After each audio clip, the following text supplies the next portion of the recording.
Hi කොහොමද ඔයාලට සාදරයෙන් පිළිගන්න ඔයාලා හැමෝවම SD Angels Beauty YouTube channel එකට. ලස්සන වෙන්න කවුද ඉතින් අකමැති. එහෙම නේද? අන්න ඒ නිසා තමයි අද අපි අපේ වීඩියෝ එකෙන් ඔයාලට ගෙදරදීම වසවිස නැතුව සෞඛ්‍ය ආරක්ෂිත විදියට ලේසියෙන් පහසුවෙන් ඒ වගේම කොණ්ඩේ වේගයෙන් වවා ගන්න පුළුවන් හෙයා මාස්ක් එකක් හදන විදිය කියලා දෙන්න ආවේ. ඔයාලට මතක ඇතිනේ අපි අපේ කලින් වීඩියෝ එකෙන් ඔයාලට කියලා දුන්නා මෙන්න මේ රෝස්මෙරි ඔයිල් එක කොහොමද හරියටම හදාගන්නේ කියලා. ඉතින් අන්න ඒ සුපිරි රෝස්මෙරි ඔයිල් එක පාවිච්චි කරලා තමයි අද අපි අපේ හෙයා මාස්ක් එක හදාගන්නේ.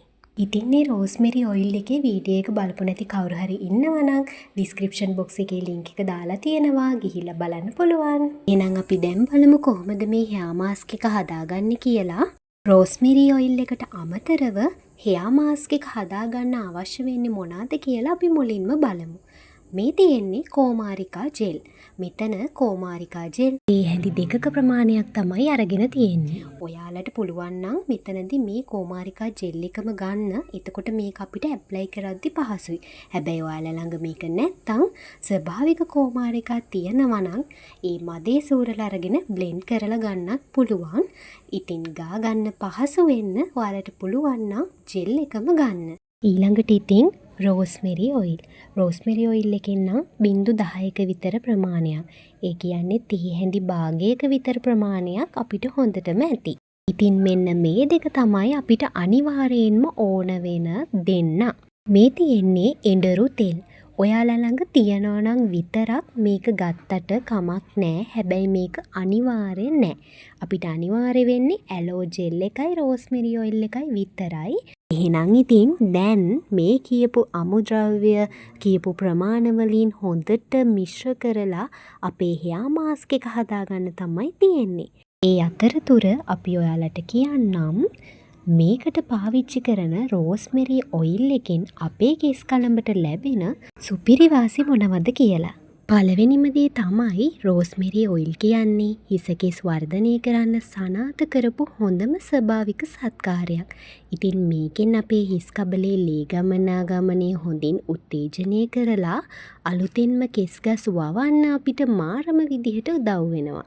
දෙවැනි දේ තමයි ඔයාලට තියෙන්නේ අධික ලෙස හිසකෙස් ගැලවී යාමේ ප්‍රශ්නයක් නම් ඒ හිසකෙස් හැලීම ඉතාම ඉක්මනින් පාලනය කරන්න මේ ඔයිල් එකට පුළුවන්. ඒ වගේම රෝස්මෙරි වල තියෙන ප්‍රතිබැක්ටීරියා ගුණ නිසා හිස් කබලේ කැසීම් තුවාල වගේම හැමෝටම තියෙන ලොකුම ප්‍රශ්නයක් වන හිස්සොරේ සම්පූර්ණයෙන්ම නැති කරලා හිස් කබල නිරෝගී කරනවා. අන්තිම දේ තමයි මේකෙන් කෙස් ගස් මුල්වල ඉඳලම ශක්තිමත් කරන නිසා කොණ්ඩේ අග පැලෙන එක නතර වෙලා කොණ්ඩෙට හොඳ ඝනකමක් දිලිසෙන ගතියක් ලැබෙනවා. ඉතින් බලන්නකෝ මේ පුංචි තෙල් එකකින් කොච්චර වාසි අපිට ලබා ගන්න පුළුවන්ද කියලා. ඔන්න ඉතින් මේ අතරේ අපි අපේ මාස්ක් එක හදාගෙන ඉවරයි. හදලා ඉවර වුණාම මෙන්න මේ වගේ තමයි හෙයා මාස්ක් එක එන්නේ. ඔන්න ඊළඟට අපේ වැදගත්ම පියවර ඒ තමයි මේ මාස්ක් එක අපේ හිසෙහි ගා ගන්න එක. මුලින්ම ඔයාලා කොණ්ඩේ හොඳට පීරගෙන අවුල් ඉවත් කරගන්න. ඊට පස්සේ මේ පෙන්නන විදිහට කොණ්ඩේ කොටස් වලට බෙදලා මේ මාස්ක් එක හොඳට හිස් කබල පුරාම ඇප්ලයි කරගන්න ඕනේ. ඒ වගේම හිස කෙස් මුල ඉඳන් අග වෙනකනුත් මේක හොඳට ඇප්ලයි කරලා විනාඩි 5ක විතර කාලයක් හොඳින් මසාජ් කරන්නත් අමතක කරන්න එපා.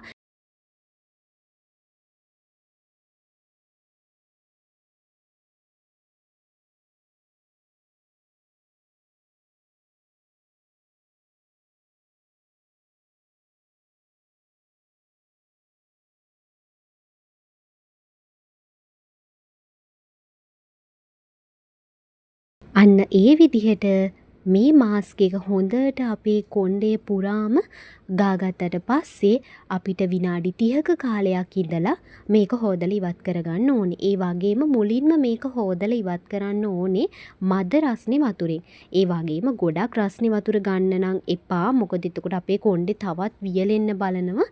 ඊට පස්සේ ඔයාලට පුළුවන් ඔයාලා පාවිච්චි කරන ෂැම්පූ කන්ඩිෂනර් පාවිච්චි කරලා මේක හොදලා ඉවත් කරගන්න. ඒ වගේම තමයි ගොඩක් සැර ෂැම්පු වර්ග නම් පාවිච්චි කරන්න එපා. මොකද ඒක අපේ කොණ්ඩෙට ගොඩක් බලපාන නිසා. ඉතින් අන්න ඒ විදිහට මාස්ක් එක හොදලා ඉවත් කරගත්තට පස්සේ මෙන්න මේ විදිහට තමයි අපේ කොණ්ඩේ තියෙන්නේ. ඉතින් අපි බලමු වේලුනහම කොයි වගේද කියලා. ඉතින් මේ බලන්නකෝ කොණ්ඩේ වේලුනාට පස්සේ තමයි මාස්ක් එකෙන් ලැබිලා තියෙන දේ අපිට හරියටම පේන්නේ. බලන්නකෝ කොණ්ඩේ මෘදු වෙලා, ඒ වගේම කොණ්ඩෙට හොඳ ෂයින් එකක් ඇවිල්ලා තියෙනවා. ඉතින් කොණ්ඩේ හරිම ලොකු වෙනසක් අපිට පේනවා. ඉතින් ඔයාලත් මේක කරලා බලන්නකෝ. කරලා බලලා මේ පුදුම වෙනස ඔයාලත් අත්විඳලාම අපිට කියන්නකෝ. එහෙනම් වීඩියෝ එක ඔයාලට වැදගත් කියලා හිතෙනවා නම් ලයික් එකක් දාන්න. ඔයාලගේ අදහස් පහලින් කමෙන්ට් කරන්නත් අමතක කරන්න එපා. ඒ වගේම මේ වගේ වීඩියෝ තවත් බලන්න ඕනේ නම් අපේ channel එක subscribe කරලා තියාගන්න. එහෙනම් අලුත් වීඩියෝ එකකින් හමු වෙමු. අදට ගිහිල්ලා එන්නම්. සුබ දවසක්.